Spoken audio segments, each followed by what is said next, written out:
The Innovations in Soil Science presentations are funded by the Australian Government's National Landcare program and was delivered by Soil Science Australia, Agriculture Victoria and Gecko Clan Landcare Network. The following presentation is introduced by Brad Costin from Agriculture Victoria.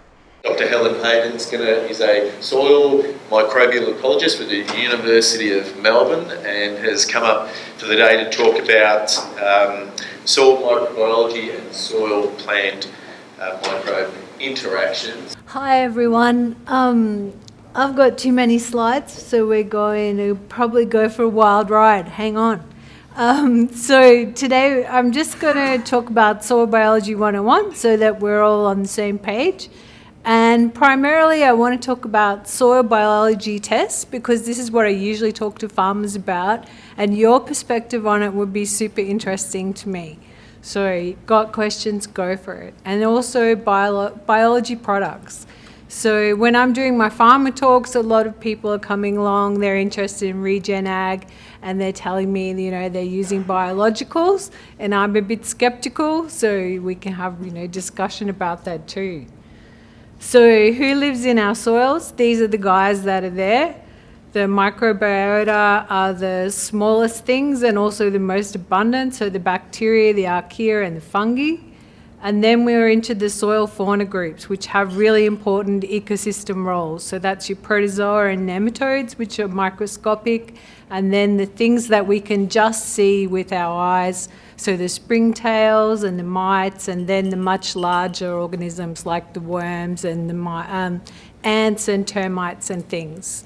So we can classify them by size. And then they also live in different habitats. So this is important when we talk about soil sampling for biology. And I'm not really going to touch on sampling today, but it's important because when Jason was talking about it, he was saying, consider going 0 to 5. And for soil biology, different things live in different places. So there's impacts when we're sampling, but our general rule of thumb is 0 to 10. But if we're interested in the interaction of biology and soil carbon, 0 to 5 can be a good place to look as well. So we have our biological hotspots. So one important aspect of this is in terms of soil constraints. If you have soil structure constraints like compaction or poor drainage or lack of aeration, that really affects your biology because of where they live. So while I often talk to farmers about soil biology tests, I generally tell them, don't worry about it.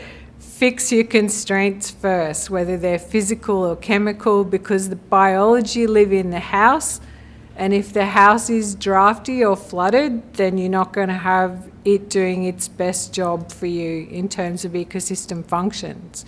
So considering who lives where, the bacteria are in the tiniest pores, so they're shown in purple, so less than 3 microns. The protozoa are in the slightly next bigger size pores, so 5 to 20 microns. The nematodes are in the next one, 30 microns, all those orange pores.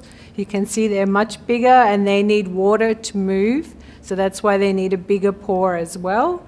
But fungi have no size restrictions. They'll be spread all through the soil, and they're involved in aggregation, and same with the bacteria with glues to put particles together. So then we have the hotspots. Why are these important? Because different people live in different places, just as we saw with that pore structure. But this time it's about the interaction with plants. So one of the hotspots is the rhizosphere, which is the soil right next to the root. And there we have microbes that are adapted to those soil exudates, those leaky roots, the carbon that comes out of that. They're in there utilising those. That's a hotspot. And then we have the detritosphere, so when stubble's breaking down, that's a hotspot where things are decomposing that and breaking it down so that it can go into the soil organic matter pool. And then we have the biopores that are formed when the earthworms and things are moving through the soil. Important again for that aeration, drainage, for the structure. So if you have compacted soil, you're not going to have a lot of earthworms because they can't move. So that's where we are in terms of where people live and who's there. What are they doing? So the 4 really important jobs that soil biology does is firstly carbon transformation, breaking down carbon through to the different formats, which helps with soil structure and nutrient release. So the guys that do this are the fungi, the bacteria, the microbivores and the detritivores. They're doing carbon cycling. And then we have nutrient cycling for all the other nutrients. So we call these ones the nutrient transformers. So nitrogen-fixing rhizobium is in there, whether it's in a nodule or whether it's free living in the soil. The Mycorrhizae are in there helping plants get phosphorus. The decomposers, because when the carbon breaks down, we've got mineralization of carbon and nitrogen. And then we've got the element transformers. So here, for the nitrogen cycle, for example, we have specific bacteria and archaea that are transforming nitrogen from different forms. So for example, from ammonium to nitrite, from nitrite to nitrate. There are specific bacteria that do this job and that's their food. And then we have soil structure maintenance. So these guys are the ecosystem engineers, really important for structure. So that's our large fauna, the earthworms and things, but also fungi and bacteria for joining the soil particles together. And then biological population regulation. So we have all these different organisms, but we need a balance of them. So often they're the food for each other, and that's how we keep the balance. So other system functions that happen as well are suppression of soil-borne diseases and pests, something I'm particularly interested in. Plant growth promotion, so some microbes make hormones that help plants grow. They're important for degrading pesticides and herbicides, regulating water quality. They also capture and release greenhouse gases. So these are all the things that this community is doing in soil.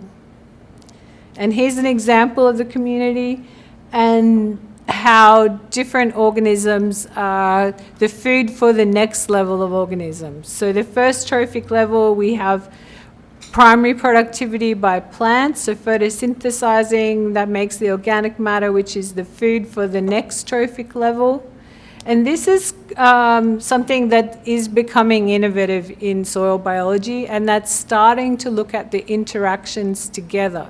So studying 2 trophic levels at once instead of just saying what's happening for all the bacteria. So now we're saying what's happening when a nematode eats a bacteria? What does that do to nutrient cycling? Do they have a preference for nitrogen fixers in soil or for nitrogen transformers, So this is where the research is going to, instead of just looking at one group, start to look at the interactions of different groups at the same time. So when I got invited to come and talk to this event today, and the topic was innovation, I started to think, well, what is the innovation within my area of research, but also in terms of what farmers are doing with soil biology and what they're being recommended to do. Where are the innovations? So I had to do a stop and check and look at the definition of innovation. What is it? So we're all on the same page with my point of view and your point of view. So it's going to be a new idea, a method, or a device, or the introduction of something new. But then when I look at these scales of innovation, I think it's all relative. So we have the breakout innovation, electric cars, for example. Great for the environment, but I don't have one. I can't afford one. So they're not changing my life just yet. But in terms of innovation, I do have this guy. So my mobile phone has, for good and bad ways, changed my life. So innovation, I see it as all relative. we've got the incremental steps, we've got the breakthrough, we've got whether you pick something up or not and use it. Because it's not an innovation if it's there on the shelf and you don't use it. So there's all these relative things to it. So let's look at soil biology tests. Soil health is the three properties together. The structural, so the physical properties, the chemical and the biology together. And I think, well, I am biased, I'm a soil biologist. The biology tests get neglected, but maybe, you know, the soil biology questions can be answered by looking at the physical and chemical tests. And so let's kind of go through that a bit. And if you're going to do soil biology, you know, I've had people come up to me at events and go, I had a test done, what does it mean? And they asked me for an interpretation. But it was an expensive test, so they only did one. So if you're going to do it, you can't just do one. I always tell farmers to do the best and the worst part of the paddock, to have something where they can see it. So as Jason was saying before with that example with the grid sampling, the farmers know where the good and bad parts of the paddock are. So if you can benchmark the test against that, and also similarly, I do my own testing. I take the sample and I split it half for biology, half for chemistry. And I interpret all my results alongside the soil chemistry. So that's an important consideration as well. So when I'm looking at the chemistry, I get out the books. What's the range for the crop I'm in, the area I'm in, the soil type? But for biology, we don't have those ranges. But we can't expect them to exist straight away because we've developed them for soil chemistry over time. And for biology, I think it will happen over time. So the Soil CRC has a project where they're testing different soil biology tests within this kind of framework to work out, you know, to get steps closer to how do we interpret tests? What is a healthy range that you need to be in? And so also the next thing is if you're going to spend the money on this test, how does it have a management outcome? How does it help decision making? Because otherwise, is it a waste of money? So scientists can be their own worst enemies. And this paper, I saw it before it was published when the authors kind of asked for consultation from the community. What do you think about our first view of this paper? And it was extremely negative, and it basically said soil biology tests are no good for soil health. And I think it's because we spend too much time as scientists shoegazing, and if we can't give you something to use straight away tomorrow, then you're not happy, but then we don't give you anything. So the three-legged stool has two legs and it fell over. So I think we need to progress from that. And in the first version of this paper, it was very negative, but in the published version, their conclusions were, here are all the tests. Here are all the limitations. So if we know what the limitations are, that's a good starting point, and we can work within that. And then they say, if you can, you know, measure pH and find out what's happening, that's a better test than measuring the microbes we know occur at a low or high pH. So it's more direct and cheaper. But then they also say, you know, in terms of ranges and benchmarks for healthy soils, we need to work them out by starting to do the work and just not promise too much. And that's where we've got in trouble before, and that just makes us go back and stay in the office and the lab. But that, you know, that's not helping anyone. So soil testing rules of thumb. These are pretty much the same as soil chem ones. I consult soil chem ones when I'm deciding how do I want a soil sample for a new project, and you know, what's the question of that project. And I actually really love Jason's work that's on the GRDC website about do you need to grid sample, and I highly recommend you check it out. It was really good. I liked it. Yeah. So Yeah, these rules of thumb for soil chem testing use the same ones for biology. So do testing to the same time of year, use the same lab, all those kind of things. They're great rules of thumb. They're there for a reason. So what kind of tests can we do? This is a slide I usually present to farmers, but I put it here because, again, visual assessment of the soil can't be beaten as the first place to start before you spend any money. So then the next step in soil biology testing, I don't actually recommend you do soil biology tests. I recommend you look again at your soil chemical testing. So for example, looking at the soil organic carbon, or maybe adding the labile carbon or the potentially mineralizable N, because all of these are proxies for what's happening for the biology. And the one good thing about doing those tests are that those labs are accredited. They're generally NADA and ASPAC accredited. And they're accredited per test, which is super important. So sometimes you Google the soil biology labs and they'll have those logos, but the logos aren't next to the test. The logos might be for not the soil biology test, but for the organic carbon test that they're also offering. So it's for that test. It's not for the test where they're measuring the biology. So no soil biology labs have accreditation for soil biology tests. It doesn't exist. We don't have it yet. So that's kind of why this option is very important. But I'm not saying that the soil biology test labs are doing a bad job. It's just that that framework is not there.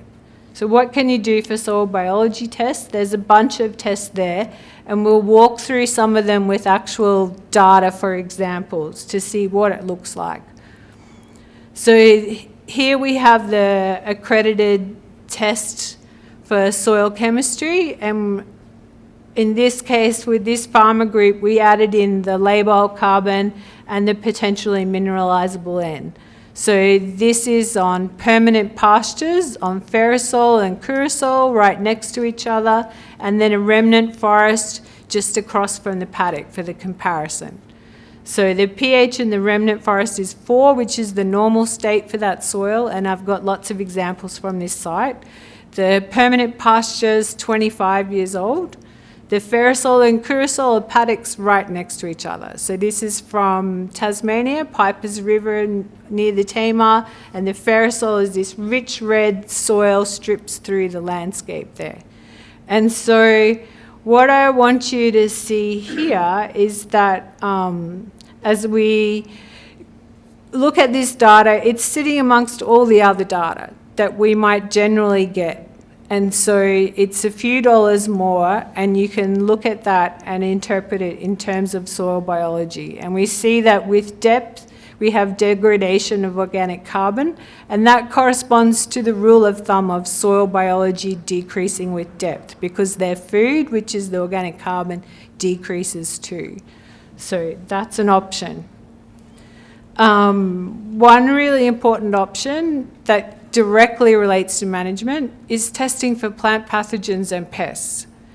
So Predictabee is a DNA-based test run by SARDI, which is super useful because you're using DNA in the soil pre-season in terms of cereals to calibrate, what is the risk, and you have options to select different varieties or change the rotation before you sow. So in this case, this is a biology test where it's been benchmarked to field conditions. So a lot of the time they measure the DNA and then they measure the level of disease that actually happens if the season is conducive to disease. So this is a test that I really like because it's one where you have management decisions for using it, and it's relevant to money.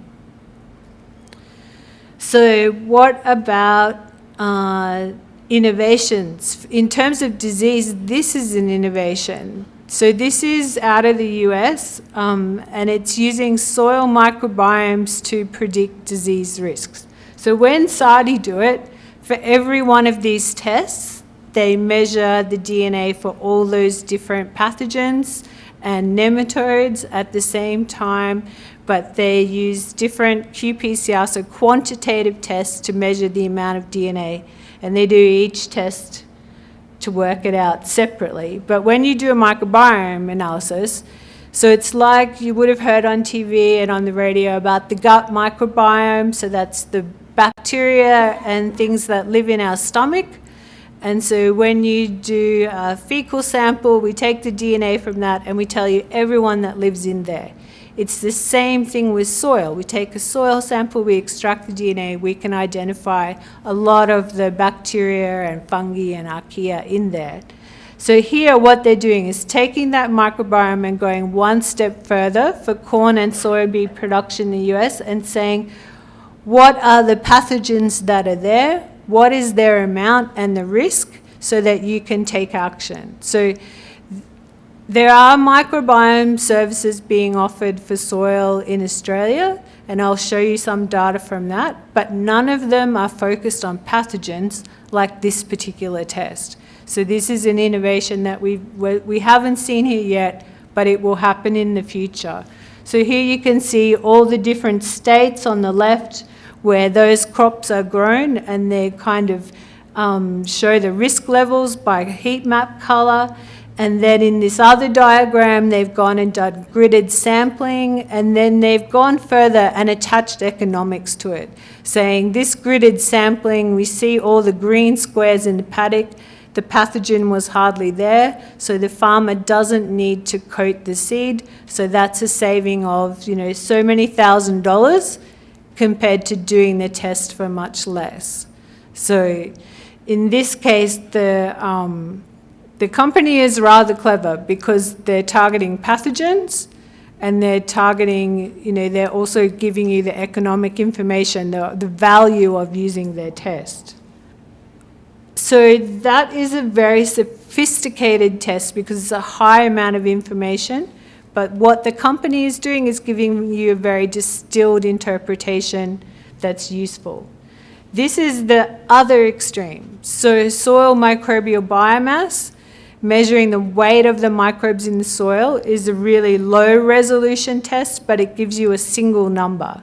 So when I'm talking to people about where to start, I actually recommend this test because it's high or low, and you can only, go up or down from there. And we actually have a lot of data for this test. And in the soil quality website, which was based on grains and mixed farming, that data, they've been able to use it and put traffic light systems on it. So this is a commercial company in Australia that offers this test. But what I want to show you with their data set is the line at the bottom of this table, the guide. So they're saying if you do microbial biomass or respiration, the targets are to have 668 for respiration and 4,000 for microbial biomass. But you can see my data set here, I've measured 0 to 10, 10 to 20. They still offer the same guide. We know from the organic carbon that decreases with depth. We know microbial biomass will similarly decrease with depth, and you can see it there. So for the ferrosol microbial biomass 0 to 10, 2,430, and then we go to less when we go to 10 to 20. But they don't change the recommendation for where you should be. So that's where I urge a little bit of caution in terms of, where companies are offering interpretation. So they're doing that because users have asked for it, but it's not very nuanced. Anyone who sends them a sample for any crop will get that same recommendation. It's not crop specific.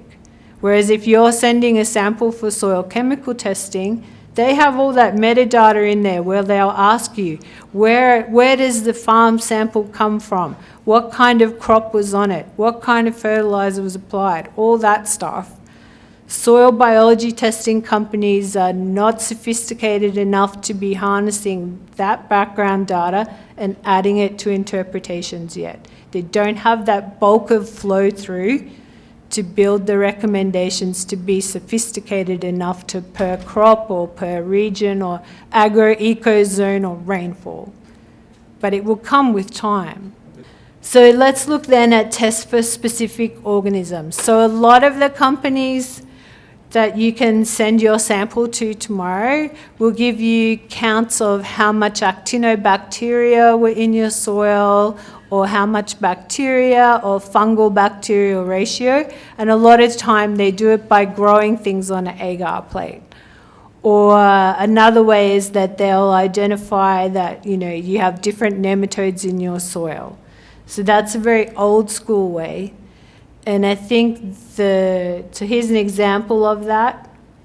Looking at nematodes in soil. So this is very commonly done for pest nematodes. So in this case, in the pastures, we didn't have hardly any lesion nematode. We didn't have very much stubby nematode. And we didn't have anything in high enough numbers to cause damage. So, this test, we've counted the pathogenic nematodes, but I have this extra column here in the data, which is the total free living nematodes. And now people who are experts in nematodes are starting to think, hang on, that's additional data that I have there, which is relevant to soil health. Why is it relevant to soil health? Because these groups of nematodes here, we have the ones that eat bacteria, the ones that eat fungi, the ones that eat everything, the ones that eat other nematodes, and then the ones that attack the plants. So if we have a really healthy soil, we have a good balance of these guys. So now this extra column where they just went, I counted all the pathogenic ones, but there were these other guys as well. Now the other guys, we're starting to drill down and use them as soil biology tests and indicators. So that's an innovation. So in our native vegetation, we had a lot of these omnivores and predators. And this is because the soil has a lack of disturbance. So in high tillage systems, they're the first guys that get knocked out. So that's why we can use them as soil biology measures for the health of soil. So going on quickly to some of the other measures, a lot of them are DNA based. So we can measure those beneficial nematodes not using the microscope, instead using DNA. But with the microscope, that system is very old and the soil sampling and representation is very good. So we're still in a transfer process for making sure that if I go and do the same thing with the soil core, and then I use 1/4 gram of soil for my DNA test, how is the representation going on there? That's a development space. And then using the indices. So currently the indices for whether we have the different balance of those bacterial and fungal eating nematodes is done from extracted ones on counts. But if I want to make the system simpler and use DNA, are my indices representative? So that's in development. And then we've got the microbiome stuff. So that's the who's in the microbial community, or we can measure specific groups, which is what's happening in the Predictor-B. But it's also happening with high throughput sequencing. That example I showed you before at the US company doing microbiome to look at pathogens for risk. And then we have microbial functional genes. So we can just say target the nitrogen cycling genes and measure their abundance. So there's lots of this happening in development, but the framework for end users is still being developed. So let's look at, this is a company that's based in Queensland. You can pick up your soil sample, send it to them, and they'll sequence it and tell you all the organisms that are in it. So not just the bacteria and the fungi, but they'll tell you the protozoa in there, the nematodes that are in there, all the different animals. So here they've kind of represented that with the arbuscular mycorrhizal fungi as one group, and then the bacteria and the general fungi, and then the fauna. But what they've done in their interpretation, so when we looked at that biomass example, they had the speedo system to tell you, are you in the green, the red, or the yellow? What this company has done to offer for data interpretation is for each of these groups and across my different soils, so my 25-year-old pasture on the Ferrisol and the Curasol and my remnant forest, they've looked at the diversity. And the rule of thumb that they're applying is that the more diversity you have, the more resilient your system. But it's not a very good measure. I don't like it. I don't recommend it. It's not how I do my own data interpretation. So another example here, they've drilled down to the different types of bacteria, said, some of these are less diverse in the forest. That forest system is not as good, but it's a different land system. So it's not a good comparison to say that diversity is less good and lacking. And so part of that is important because you can see in this soil here, the biggest group is the proteobacteria. So these groups have different proportions in the different soils. So that's my forest soil, the native veg on the far right here, and you can see the proportions of the bacteria in there are really different. So if we're just looking at the diversity, what does it matter if I've got this much of one group and this much of another? It's not a good metric. I don't like it. So what are the other options? So a better target is probably looking at the guys that we know are important. So in this case, I took the same data because I had the raw data, and I looked at what are all the different strains of Rhizobia that are in these three soils. And even though my Ferrisol and Curasol are paddocks side by side that have been managed similarly, I see that the strains of Rhizobia are really different in the Ferrisol to the Curasol. And so I'm wondering, what's happening with nitrogen fixation in that Curasol paddock, because it's got some different strains and different counts. So they've got the same environment, they've probably got the same plants. What's happening there? I'm quite curious. And then the native vegetation, we can see we have completely different types of Rhizobia that are there. So this kind of shows you a different way of how to look at this sequencing data, and I think this is a better use. So I analysed this data in a big hurry. I got it the day before the field day. I picked the bacteria. I picked Rhizobium because they're really interesting. And the farmer said to me, "What about the fungi? Did my sample have trichoderma?" And I was like, "Oh God." so it kind of shows that there might be different ways to look at this data to inform things that are useful to farmers and relevant to management. So innovation, we got looking at nematodes on the microscope to doing them with DNA. That's an innovation instead.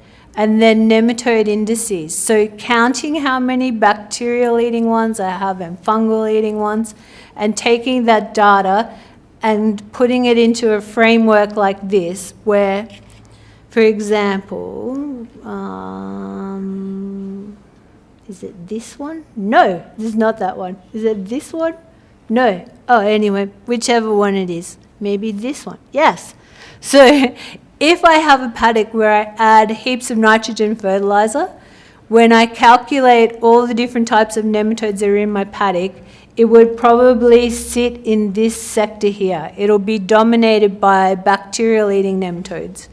If I have a paddock where I have all the different groups in a good balance, and I have the predators that are attacking the plant parasitic nematodes, and I have the omnivores that eat everything, and I don't have a lot of tillage disturbance, my soil sample will sit in this quadrant when I do the calculations.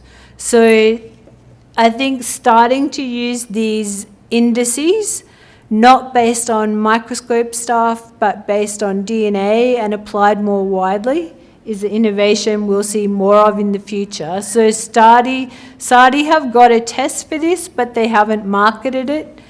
And we just used this test recently in Western Australia in a tillage trial. So we were doing rotary hoe and deep rip and moldboard inversion, and we measured all these different groups of nematodes and then used that index of the different quadrants to see how it changed, to see, was there a positive or negative impact of doing strategic tillage by measuring this group of nematodes in the soil. So that's kind of where that's going. Biological products, let's get there real quick. So when I talk to people about Regen Act, they always tell me about all the products they're adding. Oh yeah, I put seaweed on. Yeah, it's great. So then I say, well, do you measure anything to see if it's working? No, we don't. But anyway, people can do what they want. It's their money. But this paper, if you have clients who are really interested in biologicals, I recommend this paper by Lynn Abbott, who's the lead author, which is really fantastic because it shows you which biologicals are connected to which processes in the soil. So for example, in the case of, so those blue and red shaped pine trees in the top left one, that's our compost and manure. So we can see they have the most effect there in providing nutrients. And that's what's happening when you put them on in the paddock and you might get a benefit. It's through nutrients. Whereas the microbes, they're in yellow and we don't really see them come into that bottom corner there, and that's biological mechanisms, so disease suppression, nutrient cycling, carbon energy supply. So they're not featuring a lot in this diagram. So the outcomes from that paper that are quite important is one that for lots of these products that are being sold, it's never been demonstrated that they work on a field scale, only in a pot trial or only in the glass house. In terms of organic amendments, the key point found in the paper there was that yes, they might have an effect, but not at a quantity that you can access or want to pay for, or they take time to work. And then one of the other key findings was that the tools for these amendments, it has to be shown that they have impact in biology, chemistry, and physical functions, and we need frameworks for helping people decide whether to use them or not. So that's kind of the starting point for the products section. So we know that biology has all these amazing functions that they do in soil. So for example, nitrogen fixation, we have biopesticides, we have phosphorus mobilization and decomposition happening. We have viruses that can be used as biopesticides. So companies look at this list and use it like a shopping list. What can I take out of there and turn it into a product? So Rhizobia is a great one. And we know it works when you've got the right soil pH, when you match the right strain. But my warning here is that that is a product where it's highly regulated. Everything else is not. So that's part of the success story for Rhizobia. We've had a lot of research about it. We know where, how to make it work for the best efficiency. And then it's sold with that regulation couched around it. Mycorrhizae, on the other hand, no. So we have two types of mycorrhizae. We have the endos and the ectos. The endos go into the cell and make the haustoria, which is how the plant gets nutrients from the fungi, and the fungi gets nutrients from the plant. And then the hyphae are out in the soil scavenging the phosphorus. When you have ectomycorrhiza, the hyphae go between the cells, so that's the difference. And then we have the phosphorus microbes with the solubilization. And so all these functions are biotech targets. And when we do resistance breeding against plant diseases, the most effective resistant and tolerant varieties have gene pyramiding. So what the product companies are doing is they're looking at that and going, okay, how can I pyramid or stack different microbes to have all these features to put in my amazing product that will solve the world? And then also the other area of research at the moment is saying, oh, when you buy a product, it might have been developed on the other side of the world. When you put it into Australian soils, it's outcompeted by the Australian soil. So let's make products designed with the indigenous microbes, the ones that live in that soil. But they're never, only just for that soil. They're going to be applied and developed and used more widely. So, that might be a good thing, but also I see it being sometimes just marketing or sometimes, I don't know how that's going to go. Because recently I read a paper where it said, agricultural soils, we've changed the soil environment, the things that might have been beneficial before or that were in sync with the plant are gone now. So we should go back to the center of origin of wheat or cereals, legumes in general, and we should be looking at that soil microbiome and developing products from that. So that's like a new idea as well. But also synthetic communities. So I'll go on to that one.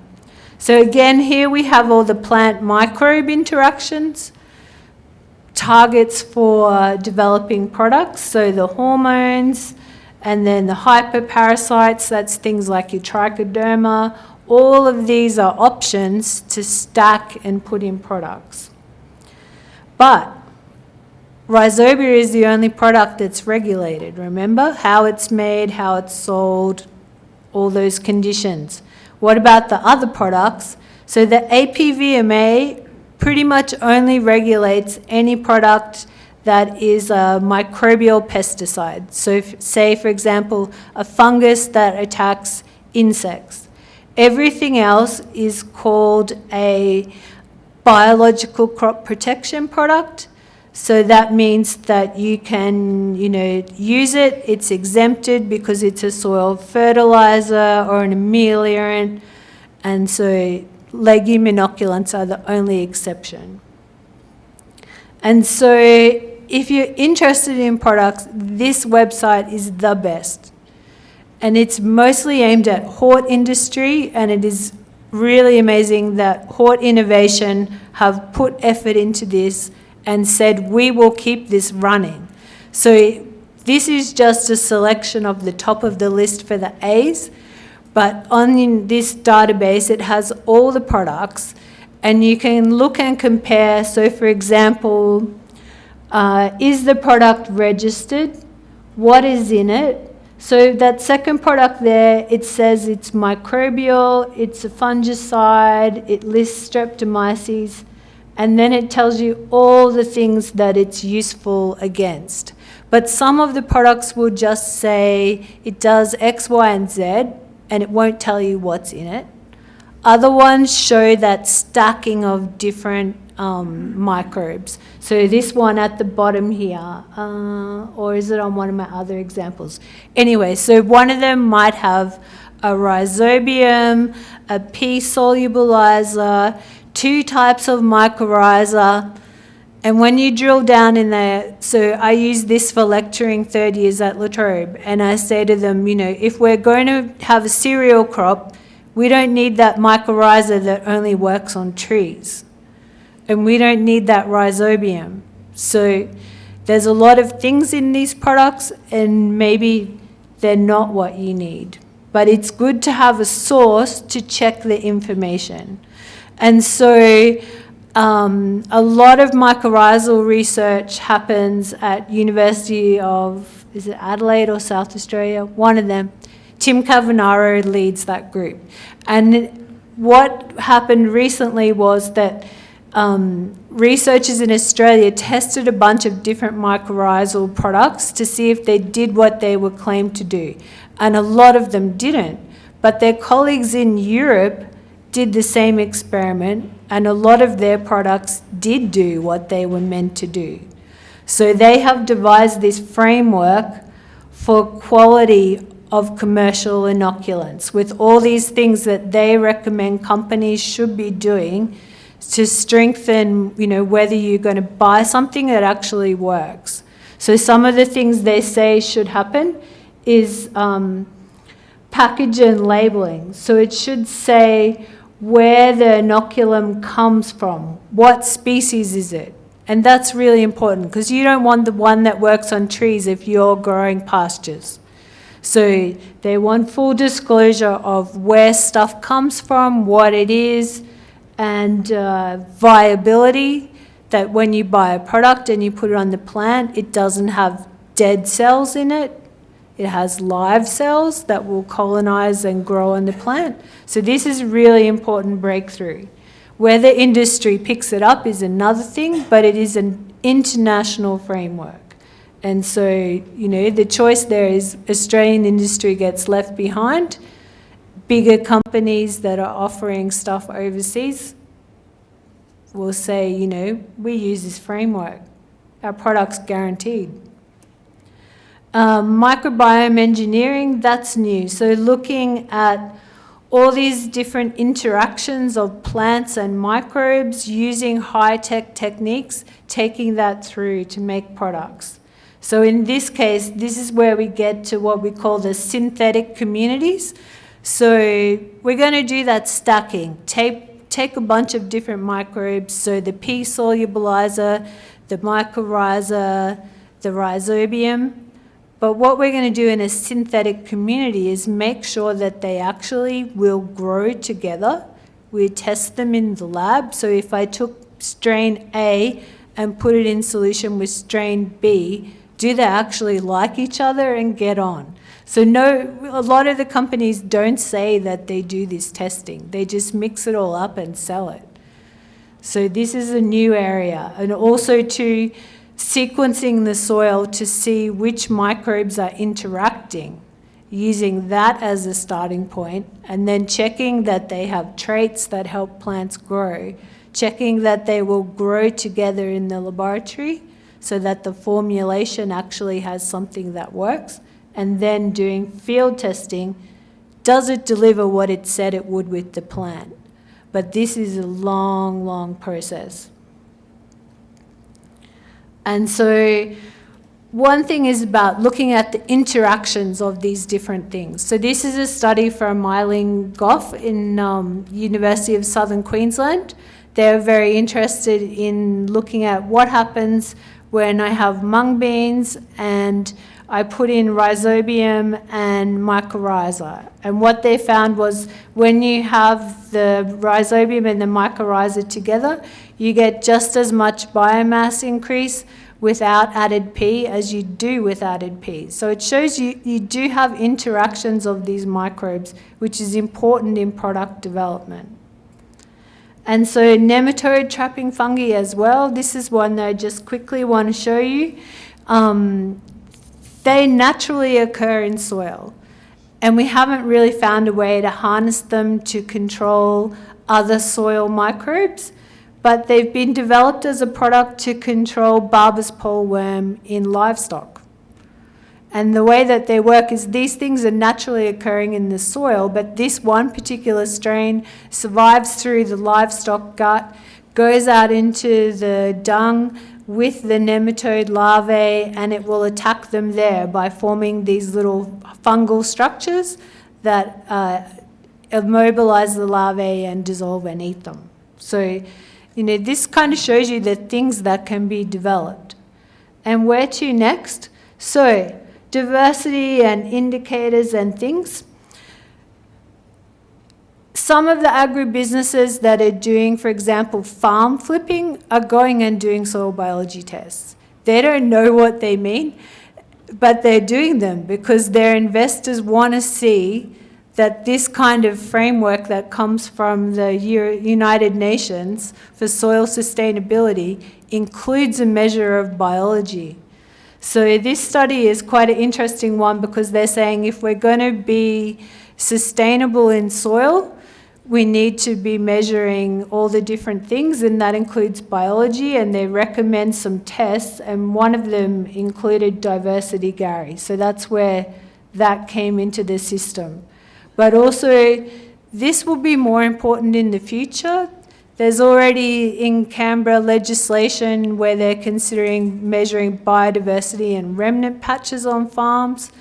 European market, if we're exporting there, they'll want to see that we're following sustainable products. Processes, how do we prove that we've got biological sustainability in our farming? So at some point, we will have to be using biology tests to prove that we're sustainable. So for products, it's important to have these kind of organisations like the International Phytobiomes Alliance that has frameworks. And so that's enough for today. If you want to know more soil biology, you can buy my book. It's written for advisors and farmers.